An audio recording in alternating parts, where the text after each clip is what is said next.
So, ulitin ko lang yung JLab V1. Ito yung mga nabago, yung fork, yung chain, tapos yung drop bar, and then stem. Bale, 60 pieces lang yung nabago yung drop bar.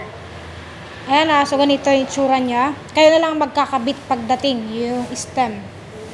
Pero ito talaga yung nakakabit. Yung may stock dati.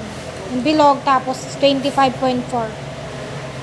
Ayan So, kumbaga, etong 60 pieces, bale, almost all alloy na yung parts. Ang baka na lang dyan is yung fork, tsaka yung seat post. Dati kasi, yung drop bar, yung seat post, tsaka yung fork. So, wala na kayo masyadong papalitan dyan. Kapag kinabit nyo yung bagong stem. And then, yung drop bar. So, eto na lang. Yan, siguro kung gusto mo ng alloy na seat post. So, yan yung itsura nila. JLab V1. Bale, pag nakompleto na yung stem na in-order ko, maglalagay ako ng stocks. But then, ganito yung itsura niya. Then, next stocks, balik ulit tayo sa dati. 7,499 pa rin price increase. Same price pa rin, size 54, 48, 18 yung ratio. And then, yan. Yung available na color white, black, and color red po. Wala tayong na-assemble na red. Pero same lang sila ng ganitong design. Pagka-red. So, ito naman yung Solana alloy. 5,499.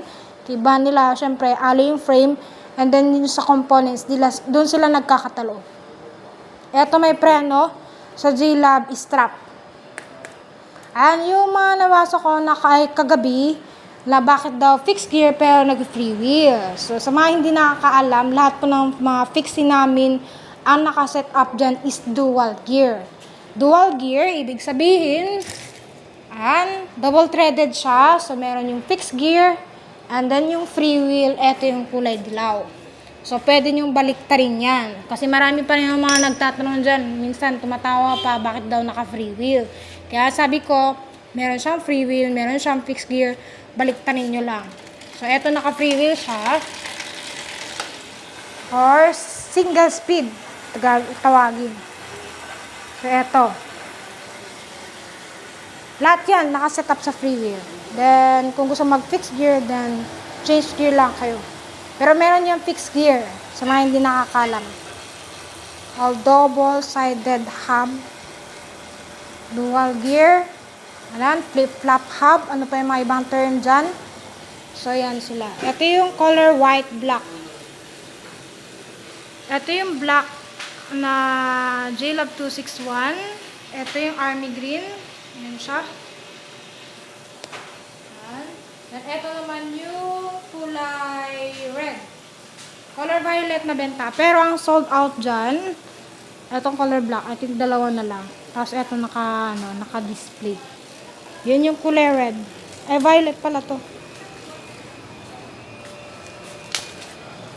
Ayan, assemble tayo.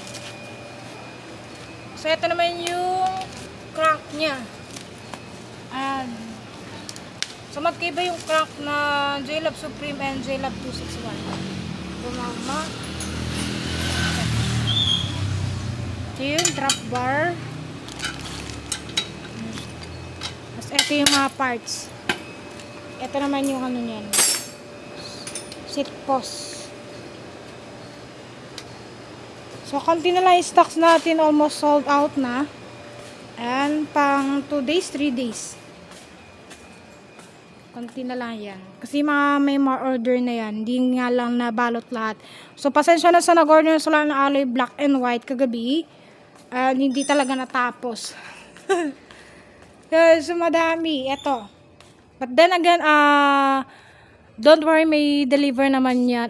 Ma-ship naman yan bukas. Mabalot yan. Hindi nga lang natapos. Pero eto sila, mga naiwan. So, konti na lang yan, mga 3 days siguro or 4 days. So, thank you and God bless. Bye-bye.